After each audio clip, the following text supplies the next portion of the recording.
आज हम आज हम मुकद्दस मत्ती की अंजील उसका 7वां बाब और उसकी आयात 28 और 29 पर ध्यान ज्ञान करेंगे।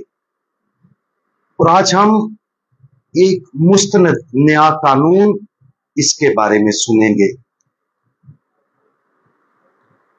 और ऐसा हुआ कि जब यीशु ये बातें खत्म कर चुका तो हुजूम उसकी तालीम से हैरान हुआ, क्योंकि वो उनके फकीयों की तरह नहीं बल्कि साहिब इख्तियार की तरह उन्हें तालीम देता था।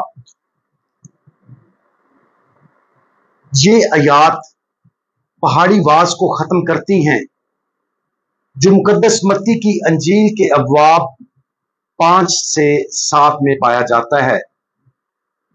इस लंबे वाज में खुदावंद यीशु मसीह बहुत से मौज़ूआत को छूते हैं और हमें उन तमाम चीजों का खुलासा पेश करते हैं जो हमें अपनी ईमानी जिंदगी में जानने की जरूरत है। खुदावंद यीशु मसीह के वाज की इन इख्तितामी आयात में हैरान और साहिब इख्तियार के अल्फाज नुमायां होने चाहिए। खुदावंद यीशु मसीह की तालीम पर हजूम क्यों हैरान हुआ? इसलिए क्योंकि उसकी तालीम नई और एक नए इख्तियार पर इन्हिसार करती थी जिसका लोगों ने पहले कभी तजर्बा नहीं किया था।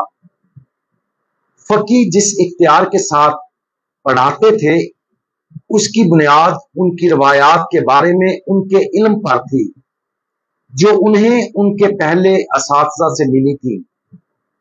फकीयों ने तफसील के साथ और सख्त मुतालिया किया और फिर जो कुछ सीखा उसे पेश किया। ये मजहबी तालीम की वो शक्ल थी जिसे लोग हासिल करने के आदी थे। ताहम खुदावंद यीशु मसीह जाए वकूआ पर पहुंचे और हजूम को हैरान कर दिया, क्योंकि उसने एक नए इख्तियार के साथ बात की जिसे उन्होंने पहले कभी सुना और ना ही देखा था। खुदावंद यीशु मसीह का इख्तियार उसकी अपनी जात से निकला। ये इस बात पर मबनी नहीं था कि उसने अपने से पहले वालों से क्या मुतालिया किया और सीखा। इसकी बजाय जब खुदावंद यीशु मसीह बोलते थे तो वो ना सिर्फ फजल के नए कानून का मुंह बनकर बोलते थे बल्कि वो उस कानून का मुसन्नफ और उसका माखज भी था। इख्तियार के ख्याल पर गौर करने की कोशिश करें।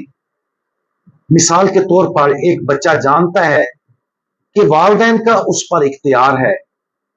हो सकता है कि वो कभी कभी ये पसंद ना करे, लेकिन वो समझता है कि वो घर के असूल तय नहीं करता बल्कि अपने वालिदैन के मुकर्रर करदा असूलों की पाबंदी जरूर करता है। या हुक्मरानों के इख्तियार पर गौर करें। मिसाल के तौर पर ये सब लोग जानते हैं कि कानून नाफिज करने वाले अफसरान को उनके दफ्तर की तरफ से उन्हें एक इख्तियार सौंपा जाता है। वो ना सिर्फ कानून की हुक्मरानी पर अबूर रखते हैं बल्कि वो उसे नाफिज भी कर सकते हैं। इसी तरह खुदावंद यीशु मसीह ना सिर्फ उन नई और जलाली सच्चाइयों के बारे में जानते थे जो उसने सिखाई थी, उसने उन्हें ना सिर्फ आसमानी बाप से सीखा और फिर जुबानी तौर पर मुंतकिल किया। इसकी बजाय जब खुदावंद यीशु मसीह ने सिखाया तो उसने ऐसा किया जो फजल के नए कानून को जानता था जिससे उसकी इब्तिदा हुई, और इस नए कानून को नाफिज करने के लिए भेजे जाने वाला वो वाहिद शख्स था। आज खुदावंद यीशु मसीह की तरफ से सिखाए गए फजल और रहम के नए कानून पर गौर करें, खास तौर पर जैसा कि ये पहाड़ पर तवील वाज में मौजूद है। इन अल्फाज को पढ़ना इससे कहीं ज्यादा है जिसका हम मुतालिया करते और सीखते हैं। ये अल्फाज बजाते खुद जिंदा हैं, वो खुदा का कलाम है। उन्हें पढ़ना हमारे सामने वही इख्तियार पेश करता है जिसका तजर्बा खुदावंद यीशु मसीह के जमाने में हजूम ने किया था। खुदावंद यीशु मसीह ने जो कुछ सिखाया वो सब कुछ नया, गहरा, बदलने वाला और जिंदा था। और जब वो उसे सिखाता है तो वो इसे दुनिया पर नाफज करने के लिए अपने इलाही इख्तियार का इस्तेमाल करता है।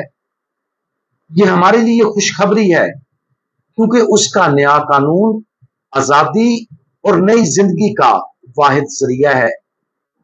खुदावंद के इस नए कानून पर गौर करें और दुआ करें कि हम मजीद मुकम्मल तौर पर उसके इख्तियार में आ जाएं।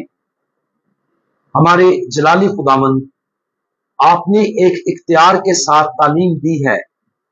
आज भी जब आपके मुकद्दस कलाम को पढ़ा और इसका ऐलान किया जाता है, आप मुहब्बत और रहम के अपने नए और जलाली इख्तियार को इस्तेमाल करते रहते हैं। बराए करम हमारी मदद करें कि हम हमेशा आपकी बातें सुने और अपने आप को हमेशा आपके इख्तियार के ताबे करें, ताकि हम आपके फजल के नए कानून के तहत अपनी जिंदगियां गुजारें। खुदावंद यीशु मसीह, हमारा भरोसा आप पर है। आमीन।